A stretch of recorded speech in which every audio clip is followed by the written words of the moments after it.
আসসালামু আলাইকুম। আজকের রেসিপি পিৎজা। হাফ চামচ ইস্ট দিলাম, হাফ কাপ ময়দা দিলাম, 2 চা চামচ চিনি দিলাম, সামান্য একটু লবণ দিলাম। এবার আটাটি মাখিয়ে নিব।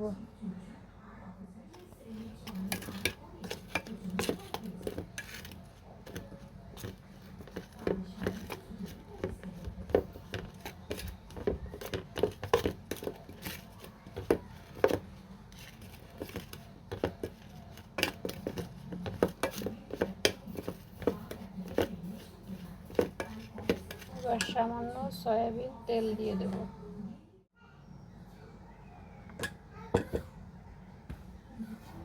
দশ মিনিট ধরে মেখে নিয়েছি। এখন 20 মিনিটের জন্য ঢেকে রাখবো। 20 মিনিট পরে আপনাদেরকে দেখাবো। কুসুম গরম পানির উপরে বাটিটি বসিয়ে রাখলাম। গরম পানির উপরে বসালে ডোটা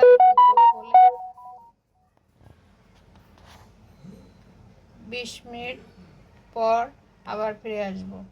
আমার ডোটা এরকম ফুলছে। এবার পিৎজা ট্রেতে ডোটা আবার 20 মিনিট মতো রেখে আবার ফুলাবো। এখন কিছুটা মুথে নেব। কিছুটা মুথে নিলাম। পিৎজা ট্রেতে ডোটা গরম পানির উপরে আবার 20 মিনিটের জন্য ফুলতে দিলাম। সস দিয়ে দিলাম।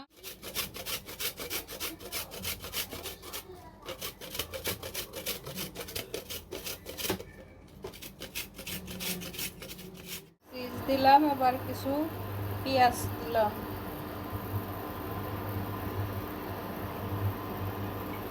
আপনারা আপনাদের পছন্দ অনুযায়ী সাজিয়ে নেবেন।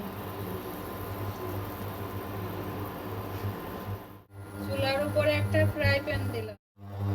ফ্রাই প্যানের উপর পিৎজা ট্রেটা বসিয়ে দিলাম। রেডি হয়ে গেল পিৎজা।